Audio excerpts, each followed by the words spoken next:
Guys இப்போ என்ன சமைக்க போகிறோம் பார்த்தீங்கன்னா, நேற்று அம்மா காலை இட்லி சுட்டாங்க. அது இன்னும் மிச்சே போச்சு. அந்த இட்லியை வச்சு கொத்து புரோட்டா மாதிரியே கொத்து இட்லி செய்யலாம் வாங்க. புதுசாக இருக்கும். உங்கள் வீட்லேயும் வேஸ்ட்டான இட்லியை வச்சு ட்ரை பண்ணி பாருங்கள். சூப்பராக இருக்கும். வாங்க அதை எப்படி செய்யணும் பார்த்தெல்லாம் வாங்க உள்ள பாருங்கள்.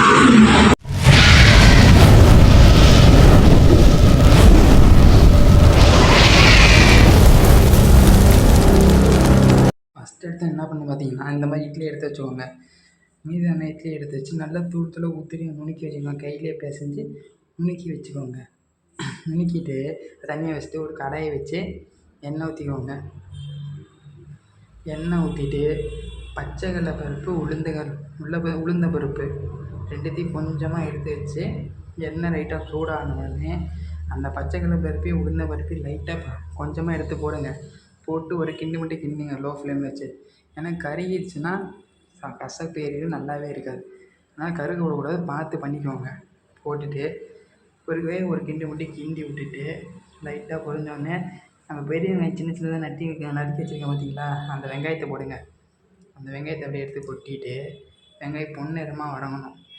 காட்டுறேன் பாருங்கள். இந்த மாதிரி பொன்னிறமாக வதங்கின உடனே அதே ஒரு பச்சை மிளகாய் எடுத்து கழுவி கையிலே கிள்ளி போட்டுக்கோங்க. கிள்ளி போட்டு ஒரு கிண்டி விட்டுருங்க. நல்லா கிண்டி விட்டுட்டு அதுக்கப்புறம் தக்காளி ஒரு குட்டி தக்காளி எடுத்து நல்லா கையிலே பிச்சு விட்ருங்க. பழமாக இருக்கணும், சின்னதாக இருக்கணும், ரொம்ப பெருசாக புளிக்கும். போட்டு அதையும் போட்டு நல்லா மிக்ஸ் பண்ணிக்கோங்க. நல்லா வதங்கணும். கையை கழுவிட்டு நல்லா மிக்ஸ் பண்ணிக்கோங்க. நல்லா வதங்கணும். தக்காளி, வெங்காயம், பச்சை மிளகாலாம் காட்டுறேன் பாருங்கள். இந்த மாதிரி நல்லா வதங்கணும். வதங்கினோடனே நம்ம நறுக்கி வச்சேன் பார்த்தீங்களா, அந்த ஊற்றி வச்சேன் பார்த்தீங்களா இட்லி, அந்த இட்லியை போடணும்.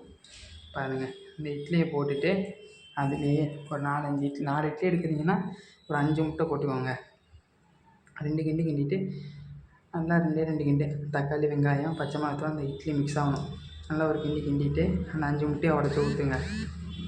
அந்த முட்டையை உடச்சி ஊற்றி நல்லா கிண்டிக்கோங்க. நல்லா மிக்ஸ் ஆகணும் முட்டை. 5 முட்டை நல்லா உடச்சி ஊற்றிட்டு பாருங்கள், 5 முட்டையை உடச்சி ஊற்றியாச்சா. அது கூட உப்பு போட்டுக்கோங்க. உப்பு, வரமிளகாத்தூள், சிக்கன் மசாலா, கரம் மசாலா, தனியாத்தூள், மஞ்சத்தூள் இதெல்லாம் எவ்வளோ போடணும்னு சொல்லி பாருங்கள். 4 இட்லி எடுத்தீங்க, 5 முட்டை போட்டிங்கன்னா அரை டீஸ்பூன் மிளகாய்த்தூள், 1.5 டீஸ்பூன் சிக்கன் மசாலா, 1 டீஸ்பூன் கரம் மசாலா, 1 டீஸ்பூன் தனியாத்தூள், 1/4 டீஸ்பூன் மஞ்சத்தூள் இதெல்லாம் போட்டு நல்லா மிக்ஸ் பண்ணி விட்டுக்கோங்க. முட்டை இட்லியோடு நல்லா மிக்ஸ் ஆகணும். மசாலா நல்லா கிண்டிக்கோங்க. போட்டு மறுபடியும் சொல்கிற மாதிரி என்னென்ன மசாலான்னு, garam masala 1 teaspoon, chicken masala 1.5 teaspoon, நல்லா 1.5 டீஸ்பூன் அளவு தெரியாத நான் அப்படியே போடுறேன். 1.5 டீஸ்பூன் போட்டதும் கரெக்டாக இருக்கும். அப்புறம் வரமிளகாய்த்தூள் 1/4 டீஸ்பூன், ஓகேங்களா. அப்புறம் தனியாத்தூள் 1 டீஸ்பூன், கொஞ்சம் மஞ்சத்தூள் போட்டு நல்லா கிண்டிப்போம். நல்லா கிண்டி விட்ருங்க. முட்டை, இட்லி, வெங்காயம், தக்காளி, மசாலா எல்லாம் நல்லா மிக்ஸ் ஆகணும். நல்லா கிண்டி விட்டுங்க. நல்லா குத்தி கிண்டி விட்டுக்கோங்க தூளாக. அப்போ தான் முட்டை பொரியல் மாதிரி வரும். டேஸ்ட் அருமையாக இருக்கும். சமைச்சு பார்த்து சொல்லுங்கள். புதுவிதமாக இருக்கும். இந்த மாதிரி சமைச்சு பாருங்கள், குழந்தைங்களாம் விரும்பி சாப்பிடுவாங்க.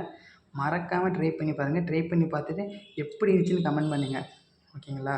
சூப்பராக இருக்கும். உண்மையிலுமே நல்லாயிருக்கும்.